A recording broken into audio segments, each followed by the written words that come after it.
Oh, by the way, hi, I'm Daryl Ziegelman, CTO over at Central Data, and I'll be glad to answer them either live or after the fact. So thanks for giving me a chance, and we'll get going right away. So first and foremost, hopefully you can all see on the panel that it says CD extensions, and we'll flip to the next slide, and we'll talk first about CD search. This is a big topic, is finding items, always is in software. So we want to make sure that that experience is great for you. So we had the business issue was finding inventory in CSD. So the product search is more by relevance, which is why modern searches work today. Versus how some people had experienced in GUI, which was a starts with search. When you have a product that starts with a vendor prefix, it becomes hard to find. So the new search is in the following places: inventory inquiries, inventory setup, line entry and order entry, PO entry, WT entry, order inquiry, and the product lookup. So if I go over to CSD, here and then into order entry. We'll start an order here.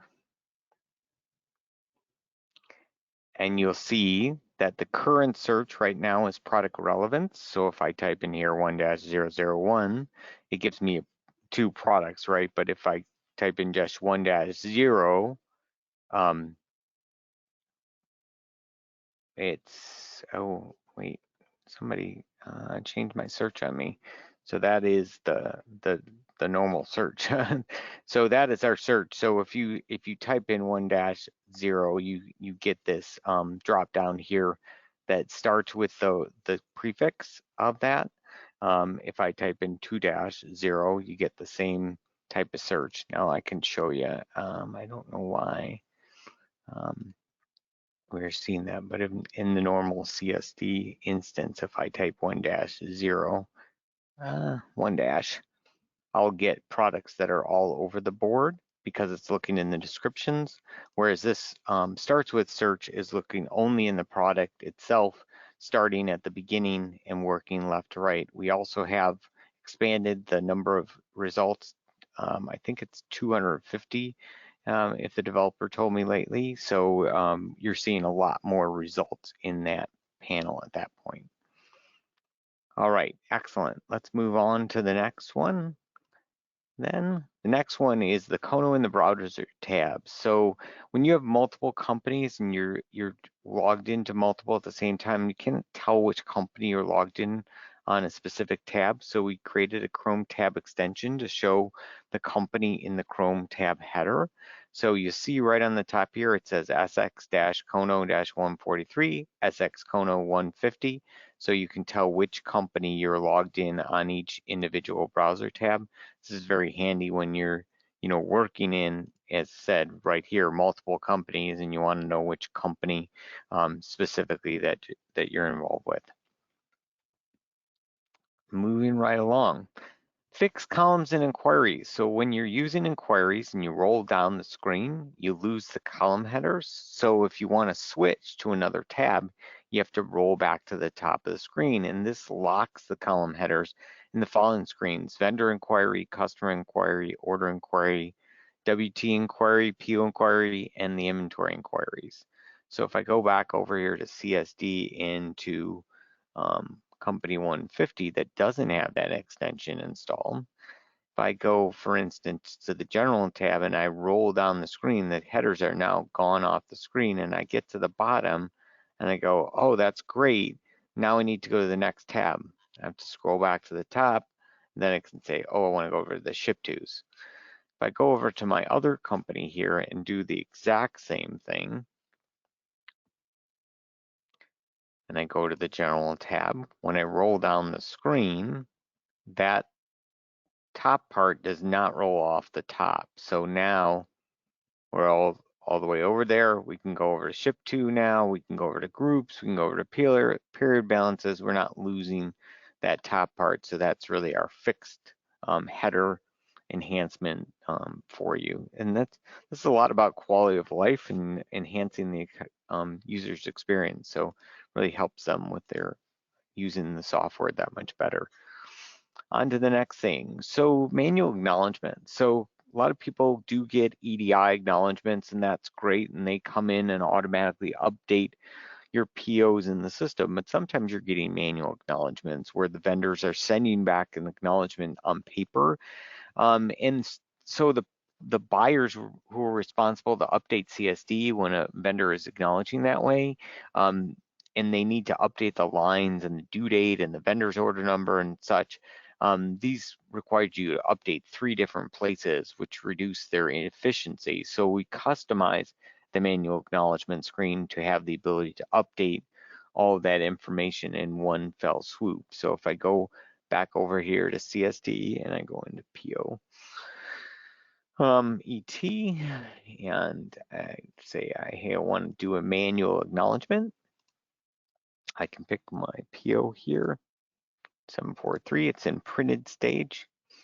And at this point, I can mark it to be acknowledged. That's what I normally can do. It brings up a window here that says, you know, what's the acknowledgement reason? What's the reference for that? So I'll say DZ, and it's due on 8/15. And then I can actually drill in to the individual lines, and I can change the quantity, the price, and the due date of any of the individual lines. So maybe I'm going to say, oh, they acknowledged it, and this said this was going to be 2450, and that was actually going to come on 8/1. And this one was 695, and it was going to come on 8/17. So I made those changes, and then go back and do my final update here. So now if I go into PO inquiry and open up that purchase order, we'll see the PO is now in acknowledged stage. And look at the line items here. We can see that the pricing has changed, 2450 and 695, and the due dates. Well, the due date on the overall thing was 8/15, so that's when this one went to, but this one went to the 8/17, which was the later date, and that was just how this rolled out. So just again allows for efficiency and entry there of the screen. Jennifer says, "Oh my God, this is amazing, awesome! Thank you, Jennifer." All right, moving on. So we had a customer who ran a number of trucks, and they wanted to find the location of customers for route planning.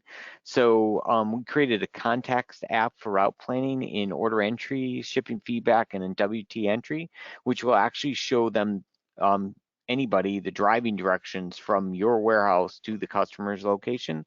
Now, I don't have it that I can show you live today, but what would happen was you would be here in order entry. You can go over to the contacts app, and right on the right here, it would give the map. This requires Bing Maps to be licensed. It will actually show you the map and the directions to that particular location. So that's that piece. The next one has to do with add-ons. So for anybody who's dealing with add-on invoices, you work with third-party freight invoices, it requires, I said ton, just an enormous amount of keystrokes to get a third-party invoice matched and into AP Invoice Center. And we created a posting process that significantly reduces the keystrokes so that it actually works and is usable by your users and saves them tons and tons of time. So you're dealing with that, you absolutely know what I'm talking about. But if I go into APECE here and I go and I say, oh wait, enter group, and we'll say this is a new invoice and it's from my freight. Roadway Shipping has sent me an invoice for $100 for today. I know I need to put in Roadway Shipping 0720, and we'll say save. And the next thing it does is it says, okay, let's put in a PO add-on. So we go into PO add-ons here, we enter APO 36, we say list add-ons, and then we save that guy, and now it takes us back to the first screen, and now we say PO add-ons again, and we say 3.8 is fine, so we'll list the add-ons, and then we'll pick that one, and we'll click save, and and then if we click this link, then we click purchase orders, and then we have to say new, and we have to enter those same purchase orders over and over again. And now I'm just like overwhelmed and can't deal with having to do this anymore. So I'm like, wow, this is a lot of stuff. So when we watched this process, we said, let's work together and let's just make it so much better. So if we start this process again and say, hey, we're going to do this roadway shipping invoice for $100, and we'll save that. And there's a new link here that says add-ons by vendor. So we're going to click on add-ons by vendor, and we're going to put in our vendor, which in this case is Louisiana Pacific. Gives us a list of all the open POs for that particular vendor. So we'll select 3.6, 3.7, 3.8. We'll list the add-ons for all three of those. Ta-da! And then it's got a 10% freight charge, but we could even say $30, 35, I think that's going to add up to 100. And we'll save that. It also gives us to save a new, so we could enter a new vendor. We'll click save. It'll take us back to the first screen. It's all costed at this point. And now the only thing we would need to do is click on purchase orders. It would already have listed out the purchase orders. Mine is not set up. I need to fix that, but that's you literally can post the invoice at this point. You wouldn't have to go any farther. Whereas, like I said, under the normal circumstances, you go to purchase orders, you now have to enter all those purchase orders again, even though you entered them on that first screen and costed them out. So just an easy way to speed through that process. All right, so the next thing was the check rec option in GLET. Anybody who knows Christy has said everybody needs this option. So when you're doing a manual GL entry to cash, you need to make sure that that is done automatically to check rec, and so it doesn't get missed. And in GLET, if the cash account is selected, now the check rec section is automatically filled out. So if we go into here and we go into GLET, and we'll enter a new group, and we'll say, hey, let's enter a new one, and we'll say it's a service charge.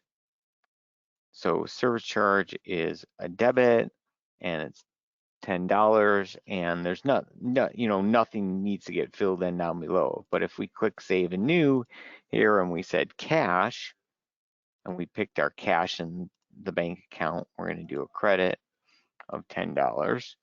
Then down below here, the check rec information has already been filled out. The bank that needs to be filled out is picked, and then it will automatically be saved there.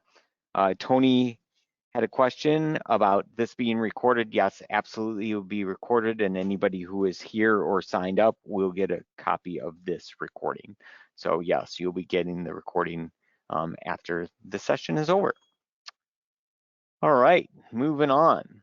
So CD transfer, now I said this is proof of concept because we haven't actually deployed this to any customer yet, but it is something that we've developed and is ready to go. So clients with multiple warehouses need a simple way to source products from those other warehouses. So we introduced the sourcing window right in order entry to improve the steps to source product to other warehouses. So again, let's go back over to company 150 here. If I enter a product and I realize I'm out of stock on it, right? I don't have any available. I would click on the sourcing button. I would go to warehouse transfer sourcing, and at that point I would figure out that I could source it from warehouse, 3, and then I could mark it, drop ship if that was a possibility. That's how the standard is working today. If I go back over here to my special company, the one that has all my enhancements in it, I can put in that product. Down below that, there's a new box, and that is called our CD transfer sourcing box. And right from here, I can see the warehouses. So I don't have to click on sourcing. I can see which warehouses has the inventory, can see which have the surplus, and so I can pick warehouse 3 in this case. And then there's a checkbox here. If I want it to be direct, I just check it direct. Otherwise, I'll leave it unchecked. It's going to ship through my warehouse to get it there. So I check the direct, I source that line, I put 5 on there, and we'll go ahead and add that line, and the transfer is created. So if I go over to my edit lines box here, click on my related order, there's my direct transfer that's going to go right from my warehouse to the customer, and just saved you a bunch of keystrokes to get you where you were going. All right, and then the next one is right there in edit lines, which is an updatable grid. This is also a proof of concept that we're working on to roll out to at least one customer. We have a number of customers that need to update mass amounts of information in order entry, and so it's difficult to update those lines because you have to go through and update each line one at a time. So we actually set it up so that the grid in order entry is now actually updatable, so you could update. Now in my proof of concept, that's only on the price, but we can expand that to other things. So what I'm going to do is actually I'm going to import from Excel, because I have an order that has a bunch of lines in it.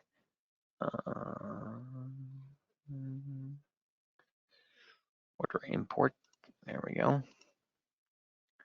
So I'll go ahead and import that order, which is 44 lines. And then we'll go ahead and maintain that order. Just wait for the CSD to catch up to my import there. So it created my order. So we'll go back here and we'll maintain it.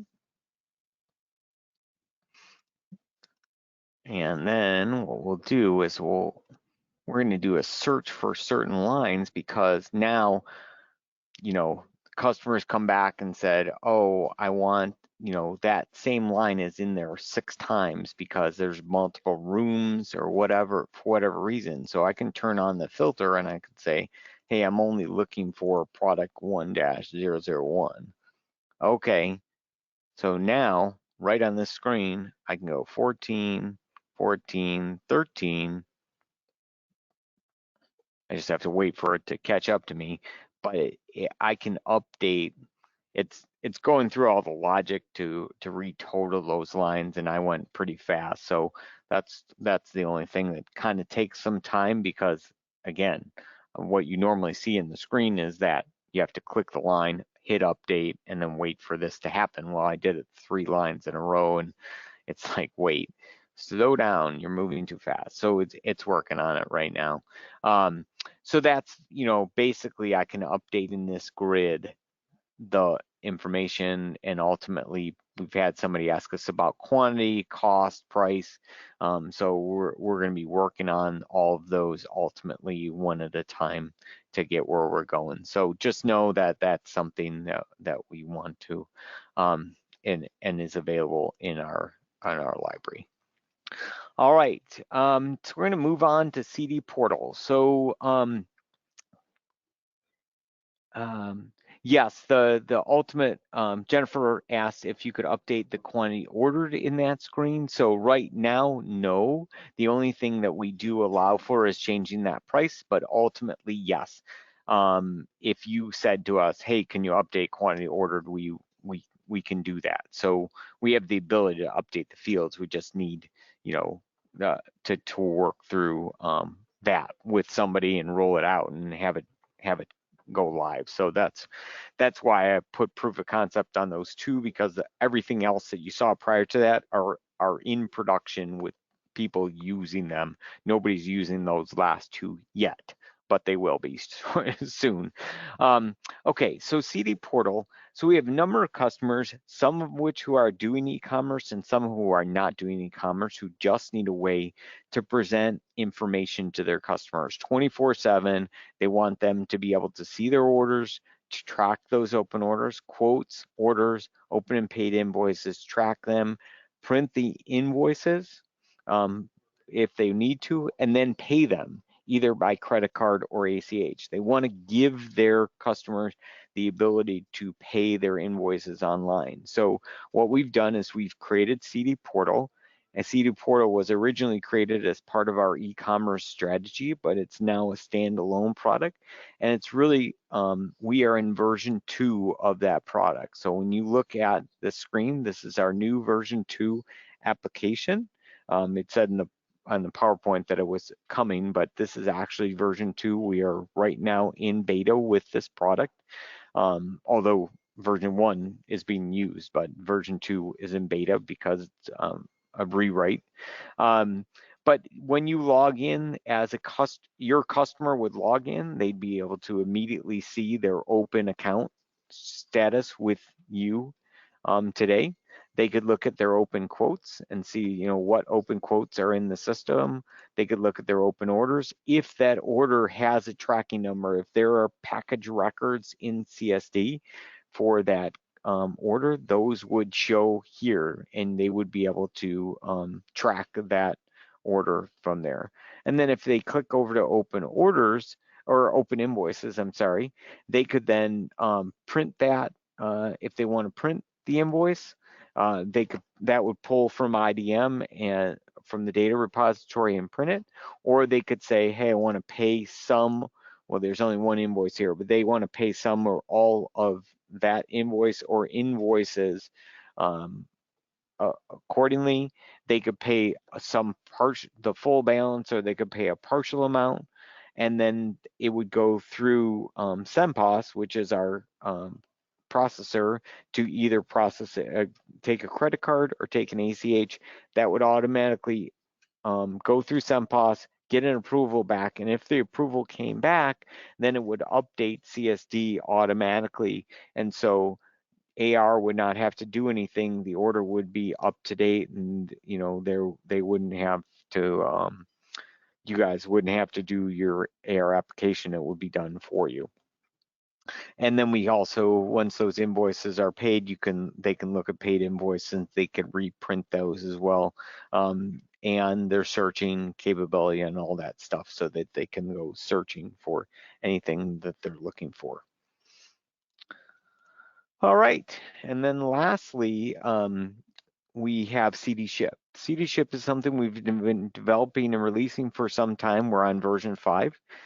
This is a small package shipping solution. It's for an integration to other software, which in this case is UPS WorldShip and FedEx Ship Manager. This allows you to ship orders and warehouse transfers. We have some new features that we introduced, which you see here, but the number one thing with version 5 is a new automatic update system. So we have the ability, like CSD, to actually update and roll out these the updates on a regular basis, so you're always up to date whenever they log in. Since it's an on-premise solution, people are using the software on their computer, so there's no way around that. So for instance, if I come here to CSD and I enter an order, so I'm going to enter this 11005, and I'll print this guy. So this is a new piece of software to us. We introduced this at TUG about, well, does anybody remember before COVID? So I think it was 2020.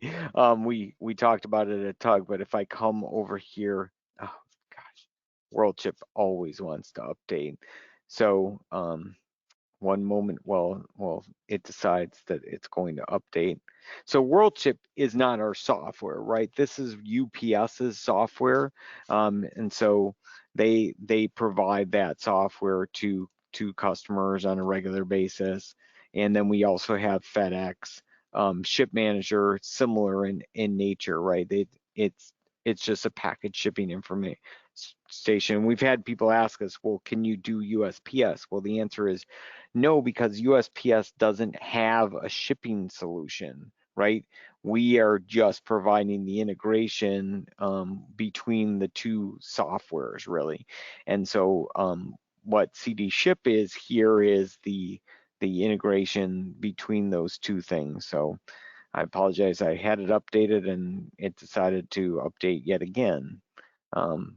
If you use WorldChip, you got to know this. So could this replace, so this only does, so Tony asked the question, could this replace ClipperShip? Does it have capabilities to ship LTL and also paperwork crossing borders like Canada? So the answer is probably simply no. Could it replace ClipperShip? Yes, if you were only using ClipperShip for UPS and FedEx, it could absolutely do that. But if you're talking about LTL, then you're looking at something like Starship, which we also support as well. That's a different solution altogether, and that produces the paperwork. Everything that comes in this software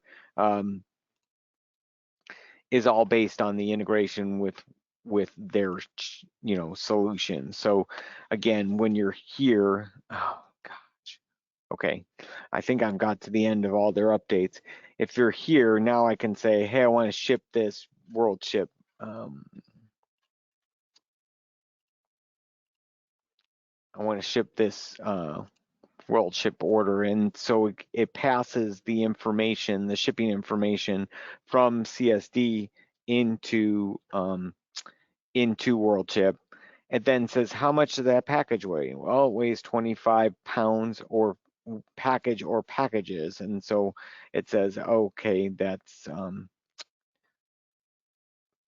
lost my shipping labels here. So it's going to produce that label. Wow, WorldChip is killing me today. And then if I go back to CSD here and I open up order inquiry, that order is now in ship stage. It has one package, so if I click over to the package, you'll see that we've got that package out there, the tracking number. This tracking number is live, so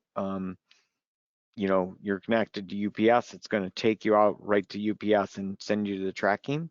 And then if I go to the totals page, first and foremost, it's going to send in the freight from WorldChip into the actual freight.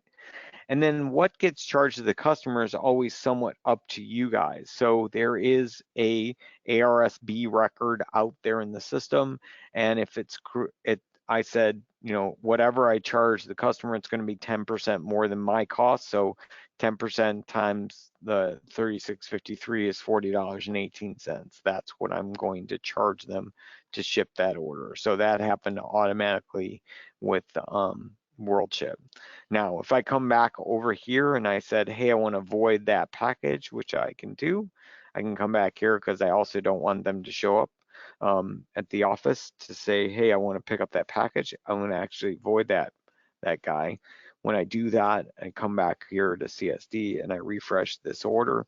It's back in pick stage. The package information is gone, and the totals page should be, zeroed out. So it's pretty much a full cycle. And then the only difference with warehouse transfers is I can ship a warehouse transfer. If I void it in WorldChip, it'll void it out in WorldChip, it'll clear the package information, but the order will still be in ship stage, because when you ship a transfer in SXCSD, it's going to stay there because the GL has been hit.